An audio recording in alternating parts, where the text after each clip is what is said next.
Bodhisattva, a view of this path. Andrei Verba, Journey to the Places of Buddha, Lecture 5. My congratulations! In spite of all the obstacles, we have finally reached this place. It's called Namo Buddha. It is relatively close to Kathmandu. There are two versions what this place is famous for, the official one and the one that is little known. So, the official version says that several thousand years ago, one of the incarnations of Namo Buddha was here in the body of a prince. You may have read the Jataka about it. It's called the story of the Bodhisattva's sacrifice of his body to a hungry tigress. If not, you can read it. Let me describe it for you in 2 words. So, a prince decided to go to the Himalayas with his brothers. It isn't said what they were doing there, but in the end, not far from here, they found a tigress that had just gave birth to 4 cubs. Naturally, the tigress was so exhausted that she was nearly at death's door. The prince showed compassion for her, but not right away. They looked at her and said, "Well, dear, try to survive." And then they went away. After that, according to the official version, described in the Jataka, the prince asked his brothers to go and said that he would catch up with them later. So he came back to the tigress and said, "Eat me and feed your cubs so that they will survive." He gave his hand to her, but she didn't want to eat. And there are 2 versions. According to the first one, he scratched his hand with a stick, made her lick the blood, and then she ate him. The second version describes that he climbed some hill, jumped down, and then the tigress at his dead body. After some time, the brothers started looking for their younger brother. They only found his bones. The tigress has eaten the prince. Of course, when their father king heard the news, as he was Kshatriya, he had a very short conversation with the man-eater. The tigress was killed at once. It was not far from here. The parents missed their youngest son a lot. Actually, after reading the Jataka, one could think that's really very strange. A predator lives and kills others in order to eat. Why meddle in its life? When it's time to die, maybe it's even for the better. But in fact, everything is much more complicated. Why? We need to consider the relationship between a teacher and his disciple. When a teacher takes responsibility over his disciples who accumulate some negative karma that leads to a worse incarnation, the teacher is responsible for that and has to share this karma to some extent. So this story can be explained as follows. The cubs of the tigress were quite unusual. In their previous lives, they were the souls that in the time of Buddha were known as Maudgalyana and Shariputra. But before they were born as cubs, in their previous life they had gone too far and hadn't managed to work off their karma before their death. I mean that every our action has consequences. This is not a problem that you all have been accumulating karma. If you have some years to work off this karma in this life at least partially, it will not have much impact on your next incarnation. But in that particular case, Shariputra and Maudgalyana didn't have enough time to deal with that karma and to create a certain counterbalance for the karma that that could lead them to the animal world. So they had to be born as cubs. In the life when they accumulated the negative karma, Buddha's emanation was their teacher. To minimize their sufferings in animal body, he had to incarnate as that young prince. As he was the youngest one, he had little chance of coming to the throne. Actually, his death didn't make much difference for the kingdom. Of course, it was a tragedy for his parents, but not for the state.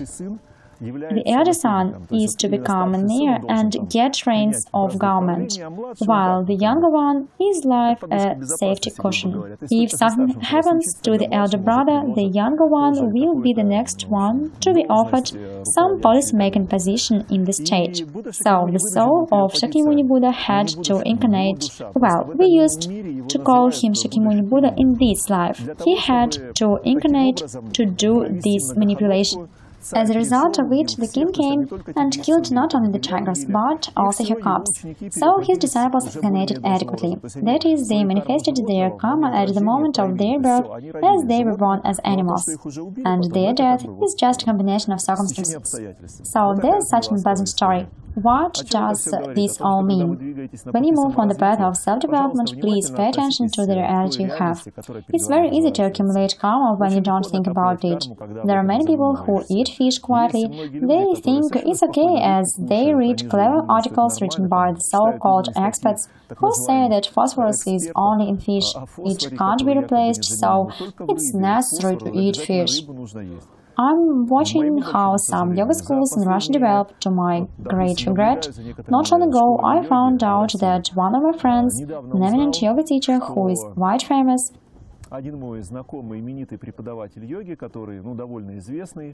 at the time when we communicated more closely, he was also in favor of vegetarianism and promoted it, saying how bad meat eating is.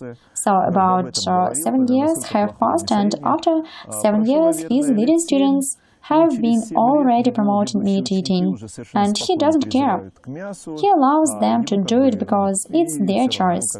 Actually, friends, no, it's not their choice. In our culture, you always have the opportunity to make a choice in one direction or another. If you use, pardon the expression, the bodies of dead animals for your digestion, it's not called a burger or a steak. This is the part of the body of a dead animal. And before this piece of meat appeared on your plate, the animal was painfully killed. So someone suffered to feed you. This is just absurd. And there is a chance that in the future you will have to wag the tail. Believe me, it's very, very bad. I'll repeat the question if someone hadn't heard it. Wouldn't it be easier if the cubs were born to tigers, lived out the karma which they had, and then were reincarnated as they had to? This is the main problem. Why was it necessary to intervene? Well, imagine how the cubs lived. Their mom went around killing native animals, first to feed them, and then they would have been doing the same thing for many years, that is, constantly eating someone. So there is a predator that lives by killing others. On the basis of what karma does the predator have the karma to decide someone's fate? At best, in the past lives, the predator was the animal which other animals ate.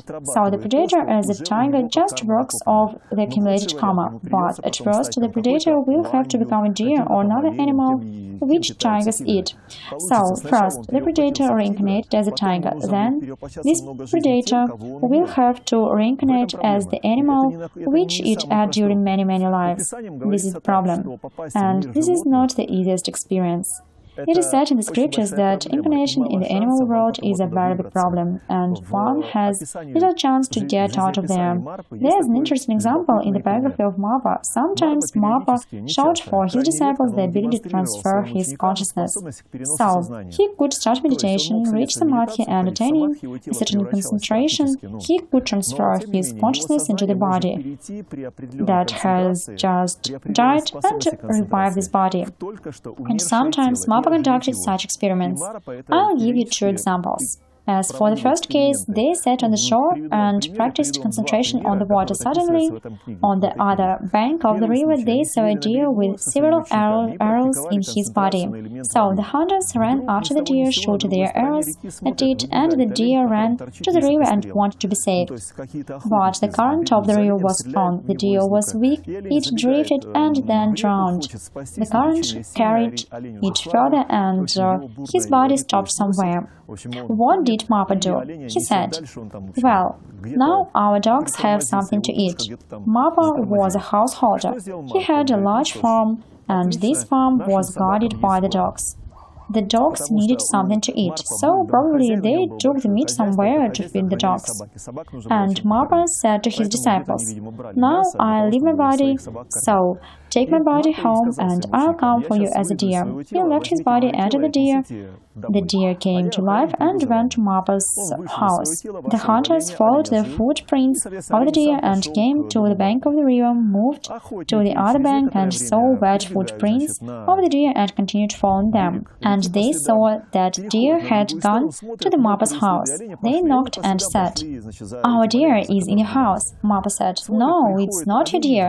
It became our deer." The hunters asked, "Why is it yours? Look, our arrows are in its body." The deer was in the middle of the yard and they were going to cut it, and the arrows of these hunters are really in it. Mappa said, "Your deer died and it drifted. We took the corpse and brought it here." The hunters asked, "How could you do it? You are frail yogis and it weighs half a ton." Mappa said, "Now I'll show you." And Mappa started meditation once again and revived the deer in front of the hunters. The deer stood up, went around Mappa 2 or 3 times and fell down. Then Mappa came to life. The hunters were surprised. "Oh, we see, sorry for the intrusion. We won't do it again." And they went their own way. This is the first case. And there was the second case when Mappa also revived an animal, a deer, if I'm not mistaken. He revived it to demonstrate something to somebody, maybe to his disciples. And a very interesting thing happened. When Mappa transferred his consciousness into the deer's body, the deer saw the green grass. There was some green grass in the yard, and the deer began to eat it, and it was so juicy that it was just a dream for the deer. Mappa began to realize himself as a deer, and the grass became so close and dear for him that he absolutely forgot that he was Mappa. He really became a deer, and it took a long time for the disciples to do prostrations. All his students gathered as they realized that Mappa wasn't going to return. The deer was leaving and Mappa wasn't moving for a long time. So they had to do prostrations in front of the deer to revive its memories of its previous reincarnation, to help Mappa realize that he is really Mappa. And only then, due to the prostration of the disciples, the deer died and Mappa came to life.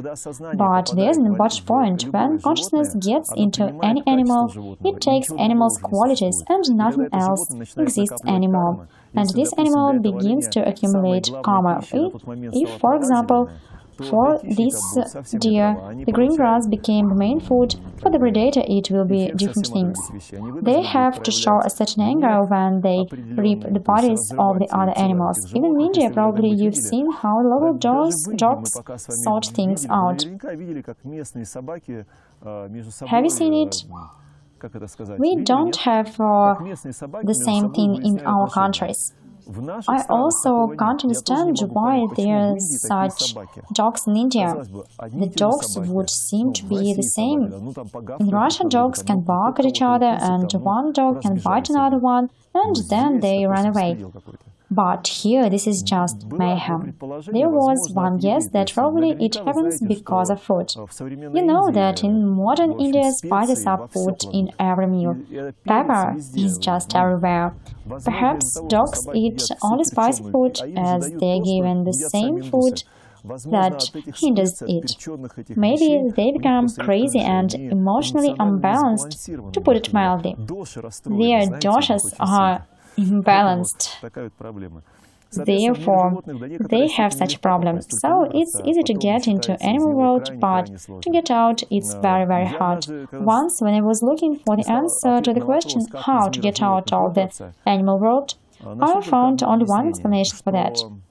If you incarnate as an animal that is suffering, probably you'll be able to work off the negative karma, and in the end you will be able to reincarnate more or less adequately. So, you'll have to just to endure. Yes, the second point that is sometimes practiced by Bodhisattvas. Do you remember who is Bodhisattva? For example, yesterday in Bodhna, I told you about the students walking the path of self-development. There are beginners who need a Lama because without Lama they'll reach something wrong and move in wrong direction. So they need a guide who will lead them. Those who were Lamas in their past lives learned from different Lamas a little, so they learn some new doctrines from each of them and then become Lamas. But there is a third category, the so-called Bodhisattvas, who are walking a crazy path from the point of view of the first two categories. They use the techniques which will seem unpleasant and inadequate to most people. Most likely, they will contempt the society. I'll give you an example of such Bodhisattva. Actually, there are many such examples, and I'll give you one of them. There was one advanced yogi who had the reputation of the man who had siddhi and who was really advanced. One day, one seeker who wanted to learn something came to him. He bowed, did prostrations, and said, "Master, I want to become your student." He asked, "Are you serious?" "Yeah, of course." "Well, okay, we'll do some practices with you." So they were doing something, performing some rituals and reading during the day, and in the evening the teacher taught his disciple, "Well, now let's go to the tavern." He answered, "Okay, let's go to the tavern, why not?" So they came to the tavern, the teacher ordered a lot of food, they ate and drank alcohol a lot. The student, being so much drunk, said, "Oh, teacher, it's just cool, I've never faced such teaching. I like to learn from you. I want to become like you." The teacher said, "Great, come on, the night is not over yet." So, they left this tavern and went to the cesspool where all the sewage drained from the town. The teacher came to this cesspool, took off his shoe, stirred this fetid sewage, scooped it with his shoe and began to drink. The student was very surprised. When the teacher drank it, he scooped it with his shoe again and gave it to his student, saying, "Now it's your turn as you want to follow my path, so come on." Do you understand what the point is? If you like only pleasant things, you will not walk the Bodhisattva path. The Bodhisattva path always has the downside. They use passions to achieve certain goals. Most often these goals are the following. Most people are the slaves of the passions. And Bodhisattva deliberately intervenes in the relationship between a person and a passion and takes this passion from this man. It happens very rarely, but it happens.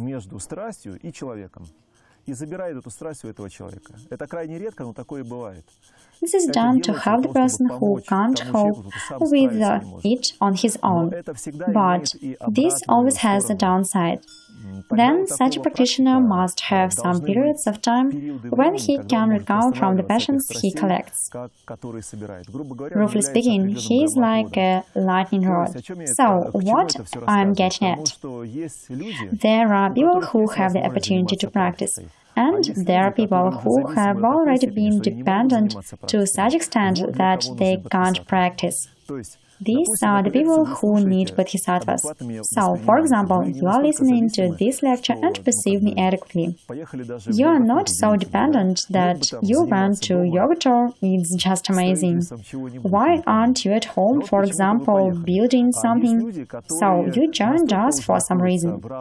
But there are people who are so dependent on their passions that they not only don't go anywhere, they just walk around their passions. Such people need teachers scriptures that will help them to escape their passions through the other methods. Not through the scriptures, not through speech, for example, lectures. An addicted person will not hear it, so they use other methods, and this is the Bodhisattva path. Therefore, as for the example I gave you in the beginning, why did Buddha and Bodhisattva go so far that they had to reincarnate in the animal world? Probably they decided to try the Bodhisattva path and went too far doing something. Do you remember what chakras are connected to the animal world? This is Swadhisthana chakra, so probably they used some techniques connected with the Swadhisthana chakra, which ultimately didn't allow them to raise the energy higher. So they went to the animal world because of it. What do you think? What things most modern people are interested in? What is in the demand in most cases? Yes, this is different pleasures, comfort, warmth, and having everything without any circumstances. Yes? No, there's a cult of money. Money talks. Okay, but, for example, if a person tried to attain a lot of money but didn't manage, what else can he do? He's wasting his life, right?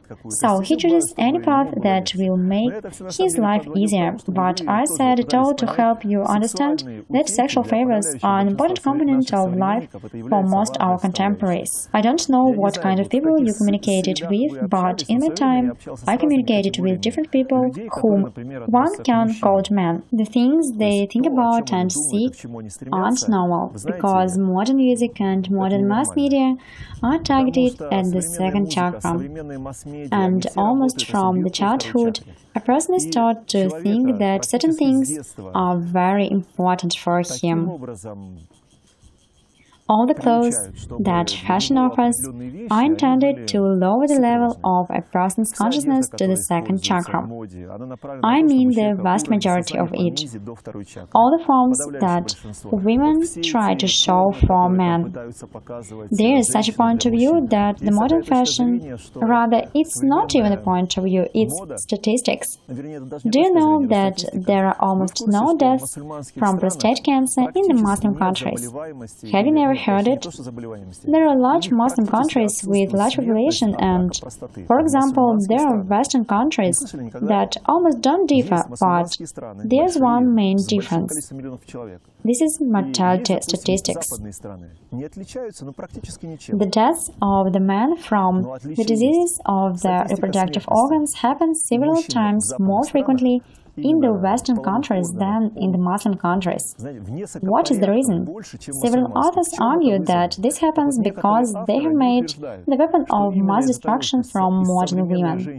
Women's clothing makes the consciousness of men focused on the second chakra. So they have what they think about. So this is the problem. I'll explain it from a different point of view. There is a concept of celibacy, or Brahmacharya in yoga, when a man or a woman takes a vow of abstinence from sexual pleasures or, for example, from something else, but will dwell on the second chakra. So this is the so-called abstinence. And there is such a point of view that it's impossible for our contemporaries because a person will face the problems of reproductive system and he will also become crazy. That's why they say that you regularly need to fulfill your bedroom duties, so regular sex is healthy and necessary for you. The question is, why do you need this regular healthy sex? It's because human consciousness is constantly lowered to the second chakra, and that causes all the problems. So, if a person didn't think so much about the second chakra, he would have no problems with sperm toxicosis. All the problems start in the mind, as the mind triggers certain mechanisms producing hormones that influence a man's sperm. Excuse me for the details. You are all adults. I hope if we put this lecture on the internet, we will make age limit 18 plus or even 30 plus, so that no one would hear anything inappropriate.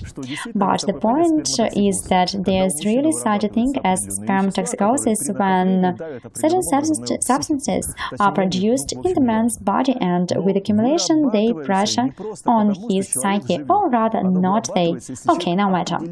But they're produced not just because the person lives. They're produced if a person perceives the reality in front of him in a specific way. If he changes his view on the reality and raises the bar, nothing will be produced without reason. This is the whole problem. And now Western society is put to the second chakra, and in most cases, to my great regret, they reincarnate very badly. I heard this theory for the first time probably 16 years ago. Being in Nepal, I talked to a lama in one mountain monastery. We got to talking so sincerely that he said, "Well, you live in a Western society. Do you know that the vast majority of the people who surround you now, your friends, relatives, will reincarnate as animals?" I said, "Why?" He answered, "All their activities are intended to activate the chakra that will make them reincarnate as animals." To be honest, I was doubtful about it. But then my life showed me that modern men were really controlled with fire and sword to a great extent. Yes, now this is not fire and sword, this is the remote control for the TV or, for example, the internet. There's very simple statistics. Do you know that what is more than 80% of the internet traffic? No? More than 80% of the internet traffic is porn. So, it is promoted in the society very much. I'll tell you a story why the club Om.ru made a video channel where a large amount of material has been collected for the last 10 years. About 10 years ago, I found out that there's a subsection in the internet that is called FTP. FTP is network protocol used for the transfer of computer files, for example, films and so on. So, I connected to one FTP server. Or rather, it was not even FTP server, it was a kind of FTP. To make it clear, I'll explain. For example, there are 10 users connected to the internet, but they installed a special FTP program and provided a certain hard drive partition to which all these 10 users can copy each other's files. And when you try to download something with FTP, you don't copy one film from one computer, but you copy 10 pieces of this film from 10 computers, so the rate increases many times over. 10 years ago, it was used to share films faster. But when I connected to one of the resources of FTP, I was very surprised, because almost everything stored there was connected with porn. And there were a lot of such servers. I was just shocked, because people almost aren't interested in anything but porn. There were no adequate films or educational lectures. I was so sick of it that I decided to change the situation. So we created our first server about 10 years ago. One guy helped me very much to set up it. He came to my home to do it, so we set up it. We had two servers, one was in my house, the other one in his house. And so we started the so-called media war. We began to collect the lectures of Trofeev, for example. So we began to form the material on our FTP servers to share it with people. And this guy posted information on different websites telling that there were alternative films and lectures. In general, we started our small evolution in this network FTP in Moscow.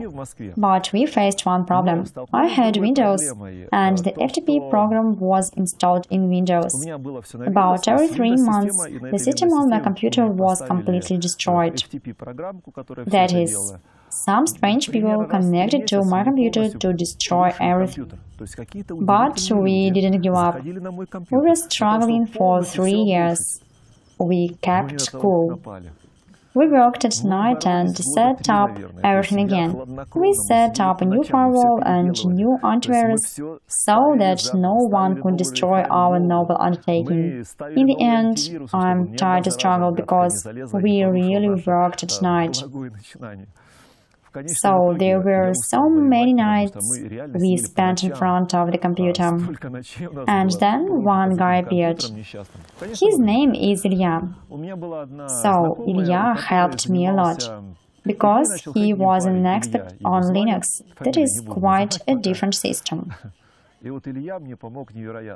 He was a real expert. Then first I saw the man who played the keyboard like the piano, without looking.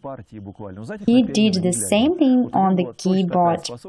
There was a black screen in front of him and there were the lines, and he just wrote these lines without looking. And Linux is such a hard system that it takes several nights to install it. But if you installed it, the computer becomes invulnerable. No matter who attacks it, it will work properly. And Ilya just saved a lot of my nights. After that, our computers were attacked only once. Ilya also installed FTP on Linux. So we had several computers to share our films. In the end, some guys joined us. And now I can sleep at night. Now other guys suffer supporting these servers. All honor to them. So now alternative films are distributed and it's easy to find them in the internet. But the things that happened in Russia before were just a complete mayhem from the point of view of the thing which consciousness of modern people was focused on in Russia of those times. I hope now something has changed. Now actually more and more people who are ready to serve appear.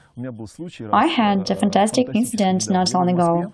I drove in Moscow, and there were a lot of stickers on my car. Om.ru was alive, our emblem. Suddenly the policeman stopped me and I was really in a hurry. So I got out of the car and began to think how to do the check-in in order to get from here as quickly as possible. He said, "You can go back to the car." He was smiling. He looked happy. I said, "Let me take my documents." And we talked near the stickers on my car. Om.ru was alive. I came up to him with the documents. He looked into my eyes, gave the documents back and said, "You can go and don't break the rules of the road." It wasn't real. He stood just about the stickers. He really saw the name of our website and our emblem. So now people with an adequate worldview who are in favor of rebirth of our culture appear in different organizations, and the fact that I was allowed to go is just fantastic. This had never happened before. Maybe the adequate officers who more or less adequately look at things gradually appear in Moscow. As for the soul in Buddhist teaching, a soul as such is denied. Why? Because it's temporary. So let's consider in detail what the soul is. Why are there people who have no soul? There's even the notion of soulless people. If we say a soulless person, everyone understands what this is about.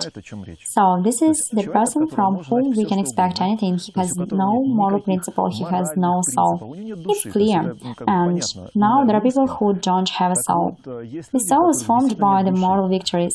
I mean, the situations when a person has a difficulty and doesn't know how to act, for example, to go to the left or to the right. And if the choice for the right means overcoming certain constraints, overcoming these constraints allows you to improve the qualities of the soul. So, on those people who made spiritual and moral feats in the past lives have the soul. But if a person did deceitful and cowardly things in the past lives, he would have no soul. He would continue doing deceitful and disgusting things because it is his habit, his pattern of behavior. This is like in the cartoon about Mowgli. There was a prideful tiger and he had a helper, jackal. So a man without a soul is like that jackal. that can always betray. But, on the other hand, there are people who can't allow themselves to get to certain moral categories. They have a soul. Excuse me for so long explanation. But the point is that the soul is the part of the individual that is also temporary.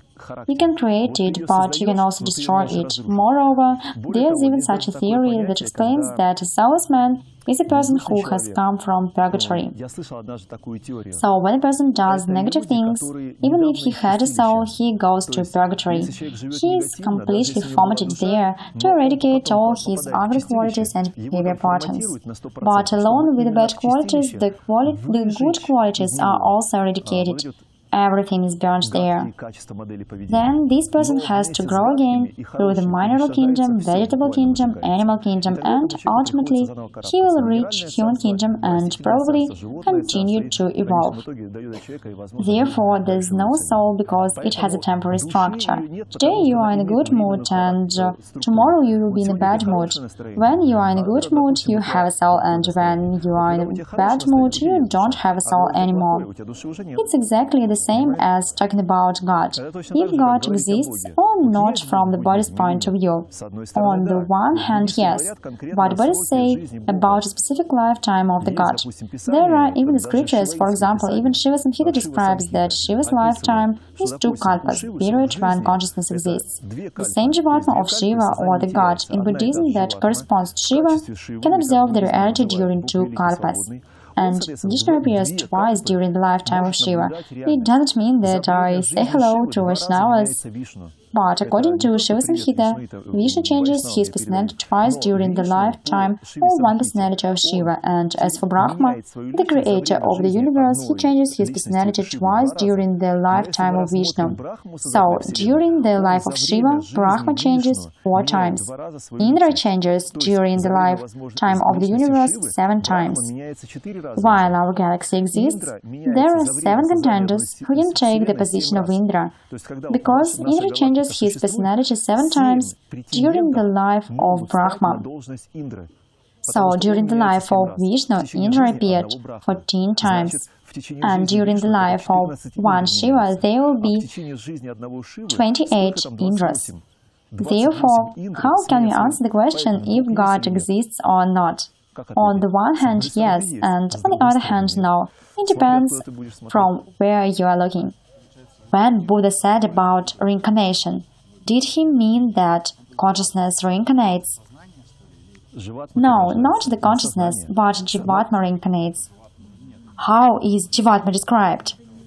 It is indestructible, it can't be changed, and it doesn't burn in the fire. There are the descriptions of Jivatma, you can find them. It exists outside time and space. This is the substance that began to accumulate experience, penetrating in different structures. Roughly speaking, you are all different Jivatmas. But all of you have one root. There's the following explanation.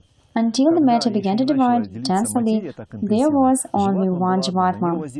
The energies began to affect it, caused the interest of the Jivatma, and it began to divide because of the interest to these energies. First Jivatma divided into 2, then into 4, then into 8, then into 16, and so on. They began to divide to accumulate different experience at one time.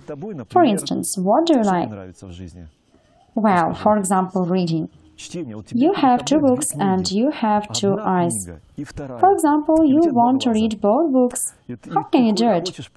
You need to divide, so that one part of your personality will read one book, the other part will read the other one. Yes, at this moment the eyes will think that they are 2 different personalities reading the books on their own. In fact, the main personality that divided them accumulates 2 different experiences at one time. So everything that happens in your life is the accumulation of experience of that Jivatma that began to divide. It is believed that sooner or later, when all the possible experience is gained, all the Jivatmas will begin getting together, and all this experience will be merged. So, that's what this division was done for. It helps the Jivatma to accumulate all possible experience and to become a wise, independent, self-sufficient being. And when the energies appear in front of this wise being, it will say, "No, dear, no, you are not fooling me. I know what you are." So, have I answered your question? Then it turns out that I am the part of some Jivatma. Yes. And this Jivatma has some other parts, right?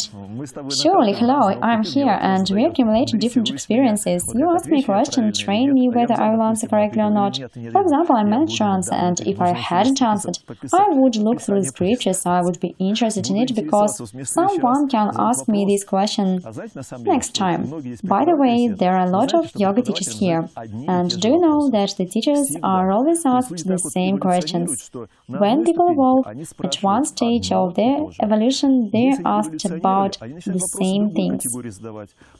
If they have evolved, they are asked the questions of another category, then another and another, and all the same, nothing interesting. There was the question that is allegedly say in Yoga Vasishtha.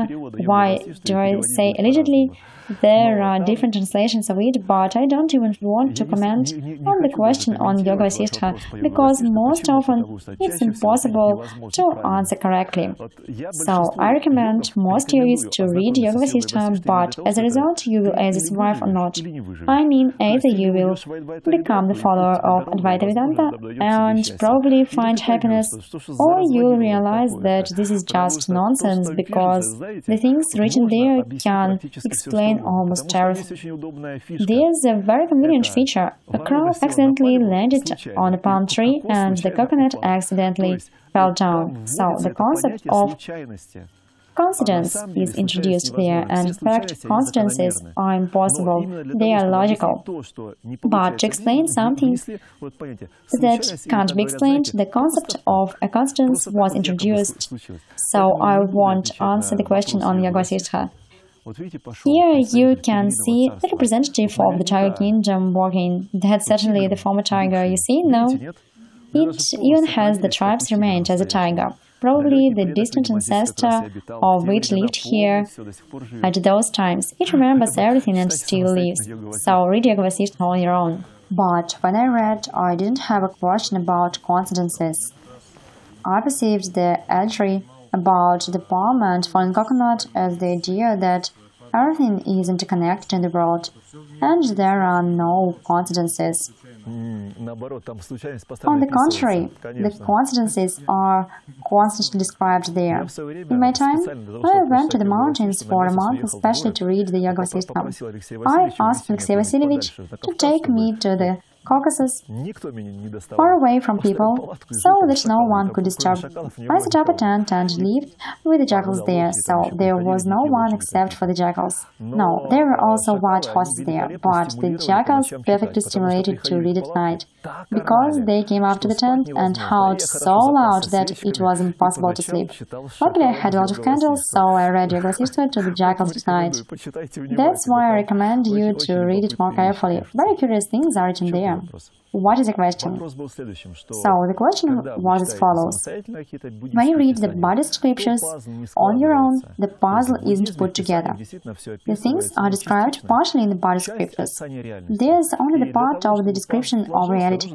And to put the puzzle together, you need to understand yoga to some extent and to realize how the energy is moving in the human body. So, you need to study yoga.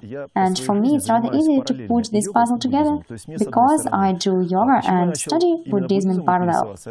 I'd like to explain why I got interested in Buddhism. When I met my first teacher and was disappointed for the first time, I realized that all the teachers are different. So even if you found a teacher, the teacher can help you to achieve a certain level, which he achieved on his own, for example.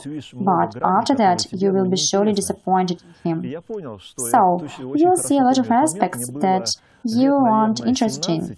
And I remember one moment very well. I was about 17. I walked down the street. I even remember that city and that street. It was just enlightenment. At that time I had a teacher. So I realized that I need to find a perfect teacher so that I can learn and didn't waste time when he teaches me. But then I realized that He is actually not perfect.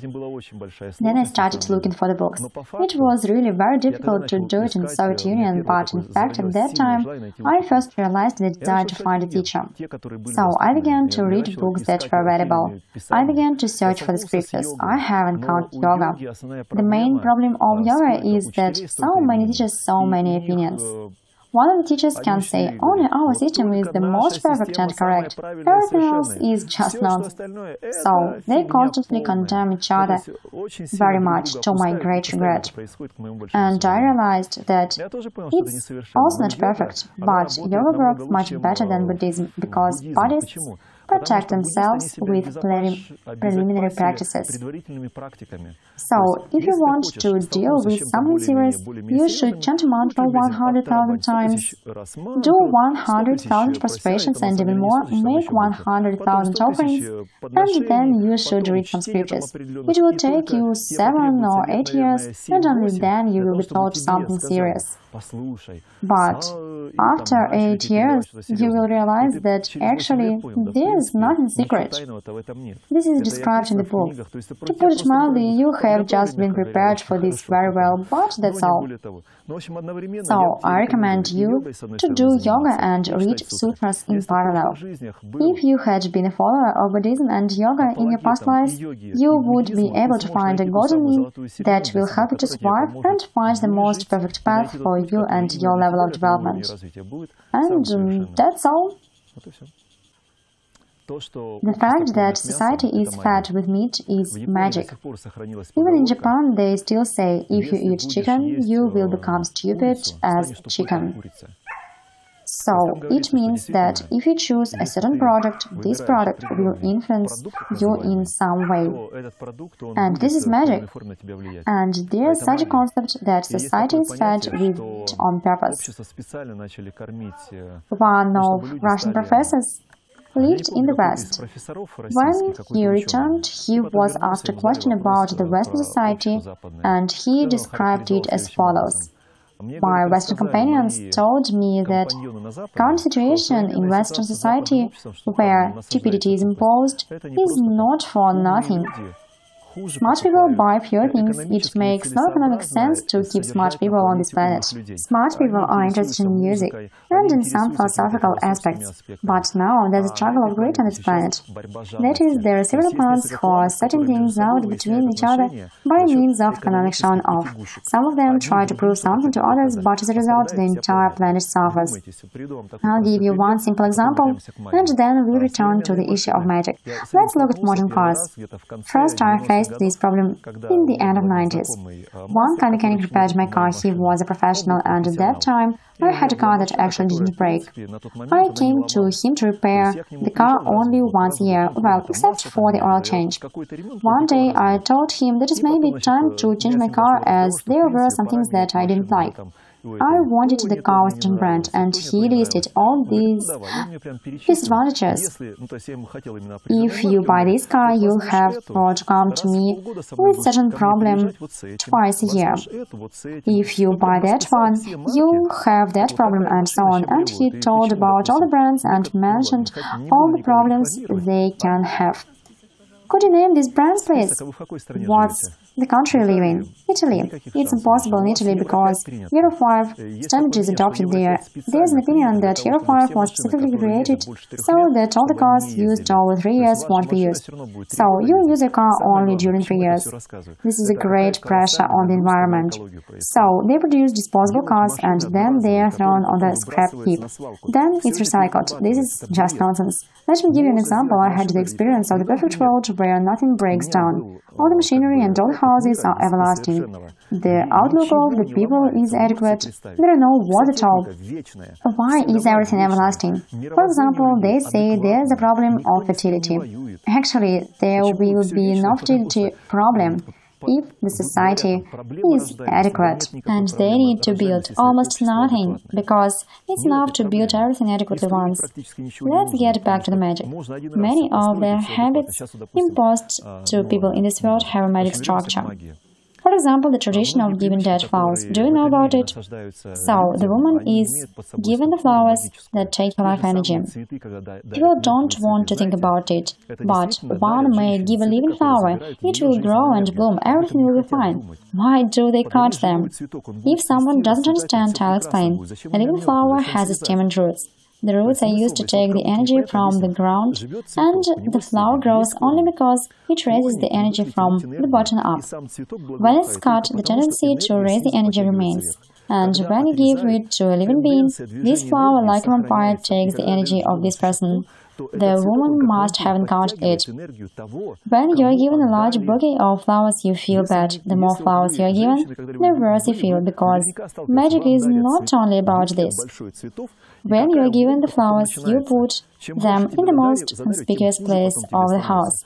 They are there for some time, but what happens then? They are thrown on the scrap heap where they will rot together with your life energy. And the woman will sing because she gave her energy to the flowers and then threw it away. And you also shouldn't throw your hair away, it's also magic. It's a traditional black magic ritual. When a person wants to hurt someone, he or she needs to get a little bit of the hair. Why? This is not a secret, everybody knows it. The hair is put in a very bad place and the person begins to suffer. Now there are a lot of free books on black magic, look for them. For example, people throw away a lot of things without thinking. So, if you throw your trousers on the scrap heap and they rot there, your energy will rot together with the things. So, you need to destroy or bury them.